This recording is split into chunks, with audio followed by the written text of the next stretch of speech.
हरियाणा और पंजाब का हाल हमने आपको बताया। बात हिमाचल की करते हैं। हिमाचल में भी कोरोना से हाहाकार मचा हुआ है।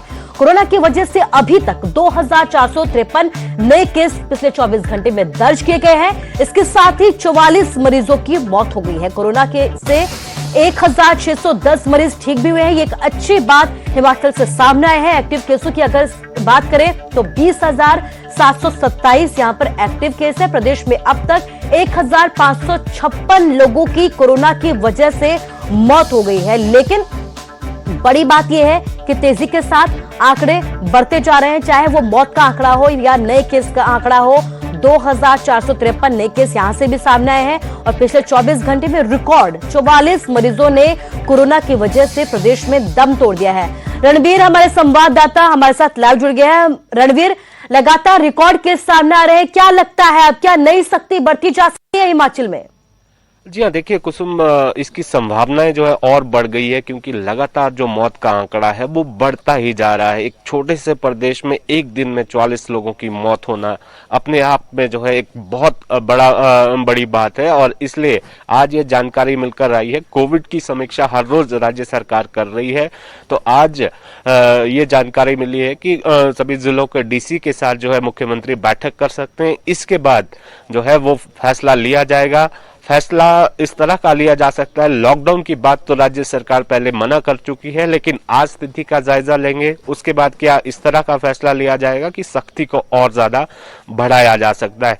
इस पर जो है राज्य सरकार फैसला ले सकती है। दोपहर तक इसमें जो है तस्वीर आज साफ हो जाएगी। लेकिन जहां तक कोरोना के लगातार बढ़ते मामले हैं वो परेशान करने वाले हैं, क्योंकि हर रोज अब जो है 2000 से ज्यादा मामले लगभग पिछले 4-5 दिनों से देखने को मिल रहे हैं और मौत का आंकड़ा लगातार बढ़ रहा है। जो स्वास्थ्य सुविधाओं की बात करें कुछ वो भी जो है सरकार कह तो रही है कि सारी चीजों की सुविधाएं हैं, लेकिन हालत किस तरह की है वो सरकार को पता है। अस्पताल में डॉक्टर किस तरह से काम कर रहे हैं, ओवरबर्डन है वो लोग।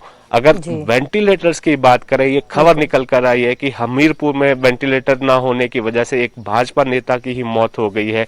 ऐसी जो है खबर निकल कर आई है। राजधानी शिमला की बात करें, हिमाचल का सबसे बड़ा अस्पताल है आईजीएमसी और करीब 150 से ज्यादा मरीज जो है वहां पर भर्ती है।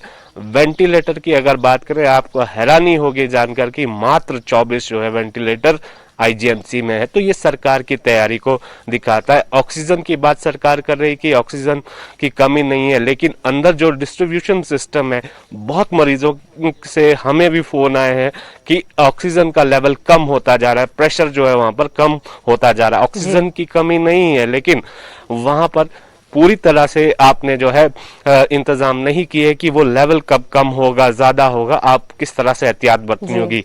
अब जिस तरह से ये मामले लगातार बढ़ रहे हैं, बंदिशें भले ही सरकार जो है लगा ले और आगे लॉकडाउन की जैसी स्थिति सरकार शायद ऐसा नजर आ रहा है कि लॉकडाउन की जैसी स्थिति हिमाचल में हो सकती है क्योंकि बंदिशें इतनी कड़ी की जाएगी। लेकिन जहां तक स्वास्थ्य सुविधाओं की बात है, डॉक्टरों की कमी का मसला है, उसको लेकर अभी भी सरकार जो है माथापच्ची कर रही है कि किस तरह से जो है वो सेवाएं जो है सुचारू करनी है, उन कमियों को जो है किस तरह से पूरा करना है। लेकिन यहाँ पर परेशानी उन मरीजों को सबसे ज्यादा बाकी में हैरान करने वाली बात है कि जब हालात इस कदर बेकाबू हो जाते हैं तब सरकार माथापच्ची करती है, चाहे वो स्वास्थ्य सेवाएं हो या कोई भी व्यवस्था हो। इस तमाम जानकारी के लिए आपका शुक्रिया। तो आप देखिए, हालात जब बेकाबू हो गए तब माथापच्ची की जा रही है। आज एक अहम बैठक सरकार की तरफ से की जानी है जिसमें अंदाजा ये लगाया जा रहा है कि सख्ती हिमाचल में और बढ़ाई जा सकती है, क्योंकि लगातार रिकॉर्ड केस सामने आ रहे हैं।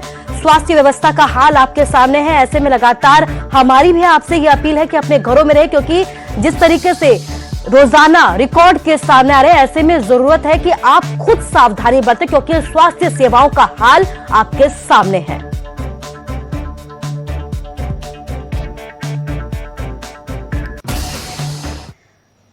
बात सियासत की करते हैं। कुमारी सैलजा ने सर्वदलीय बैठक बुलाने की मांग की है। मुख्यमंत्री बिना देरी किए इस वक्त बैठक बुलाए। कुमारी सैलजा की तरफ से ये बयान सामने आया है। कांग्रेस नेता है, लोगों को कालाबाजारी का सामना करना पड़ रहा है, ये कहना है कुमारी सैलजा का। ऑक्सीजन को लेकर कालाबाजारी की जा रही है। सभी हालात पर विपक्षी नेताओं की भी नजर है और विपक्षी नेताओं के साथ सरकार की तरफ से ये चर्चा भी की जानी चाहिए, ये जवाबदेही होनी चाहिए, ये है कुमारी सैलजा का। कांग्रेस, हरियाणा कांग्रेस की नेता है, प्रेसिडेंट है यहाँ पर, और इसके साथ ही सर्वदलीय बैठक बुलाने की मांग की है। सरकार पर यह आरोप लगाया है कि लापरवाही बढ़ती जा रही है। इसके साथ ही जवाबदेही तय करने की बात भी कही है, चर्चाओं की बात कही है। तो इसके साथ ही ये भी कहा है कि मुख्यमंत्री बिना देरी के सर्वदलीय बैठक बुलाए, कोरोना के मसले पर चर्चा हो, क्या कुछ तैयारी सरकार की है, क्या कुछ और तैयारी आगे होगी और क्या कुछ सख्ती और की जा सकती है। तो आपको बता दें कि हरियाणा में लॉकडाउन है, लेकिन इस बीच कुमारी सैलजा की तरफ से यह कहा गया है कि सरकार को सर्वदलीय बैठक बुलानी चाहिए और कोरोना को लेकर जो हालात है और तैयारियां, उन पर चर्चा बेहद जरूरी तौर पर की जानी चाहिए। जवाबदेही जरूरत है इस वक्त कोरोना को लेकर, और यही वजह है कि कुमारी सैलजा जो विपक्ष की नेता है, उन्होंने ये कहा है कि सरकार की तरफ से एक बैठक बेहद जरूरी इस वक्त होनी चाहिए।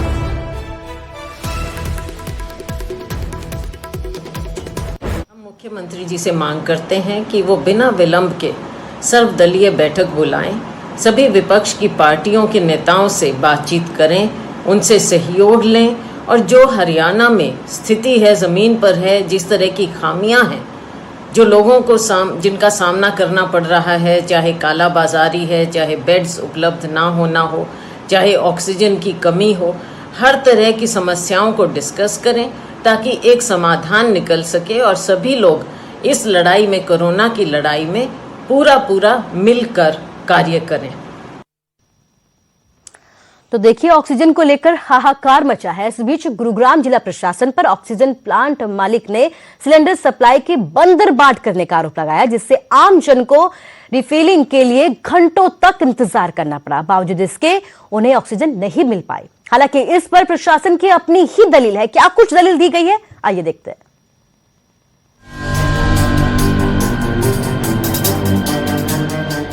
ऑक्सीजन की किल्लत को लेकर एक और जहां दिल्ली एनसीआर में हड़कंप मचा है, वहीं गुरुग्राम के ऑक्सीजन प्लांट के मालिक ने जिला प्रशासन पर बद इंतजामी के आरोप मढ़ दिए। सेक्टर 16 स्थित आर्कॉन इंटरनेशनल के मालिक आयुष पपरेजा ने प्रशासन पर गंभीर आरोप लगाए हैं। उनकी माने तो सिर्फ अस्पतालों को ऑक्सीजन की सप्लाई की जा रही है, जबकि आम लोगों को घंटों लाइन में खड़े होने के बाद भी ऑक्सीजन नहीं मिल रही। एक सिलेंडर, एक आदमी का सिलेंडर हम भर के वापस आए, बिकॉज वी थॉट सबकी रिक्वायरमेंट एक बराबर है। बट ये सिस्टम जब से सरकार ने, एडमिनिस्ट्रेशन ने टेक ओवर की है, उसके बाद से पब्लिक को प्रायोरिटी नहीं दी जा रही और हॉस्पिटल्स को ज़्यादा प्रायोरिटी दी जा रही। वहीं ऑक्सीजन प्लांट के बाहर घंटों अपनी बारी का इंतजार करते लोगों ने प्रशासन पर चहेतों को ऑक्सीजन सिलेंडर देने का आरोप लगाया है। लेकिन नगर निगम के जॉइंट कमिश्नर की माने तो पहले अस्पतालों की ऑक्सीजन सप्लाई को सुचारू करने पर जोर दिया जा रहा है। जिस अनुपात में हमें हॉस्पिटल्स की पब्लिक के लिए हमें ऑक्सीजन भिजवानी है और जिस अनुपात में हमें वो भिजवानी है, उसी के अकॉर्डिंग हम व्यवस्था करें।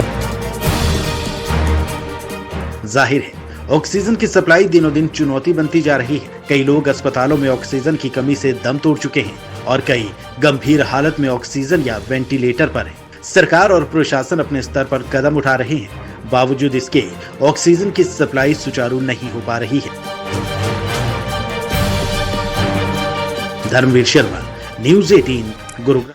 तो स्वास्थ्य सेवाओं का हाल आपके सामने, ऐसे में हमारी अपील है कि आप सावधानी जरूर बरतें। कोविड की बात कर रहे हैं क्योंकि कोविड-19 महामारी ने इस वक्त परस्पर निर्भरता की भावना को भी सुदृढ़ किया है, जिससे कि पूरा देश इस विपत्ति का एकजुट होकर मुकाबला कर सके। वैक्सीनेशन लगातार जारी है, लेकिन इसके साथ ही जरूरत है कि हम सभी मिलकर अपना सर्वश्रेष्ठ योगदान इस वक्त दें, जिससे हम एक साथ इस वायरस को हराने की तरफ अपने कदमों को आगे बढ़ा सके। नेटवर्क 18 इस मुहिम में हर कदम पर आपके साथ होगा। जब तक सभी सुरक्षित नहीं होते, तब तक कोई भी सुरक्षित नहीं होगा। इस सोच के आधार पर हमारे कैंपेन संजीवनी का लक्ष्य यह सुनिश्चित करना है कि वैक्सीन पाना हम सभी भारतीयों का समान अधिकार है।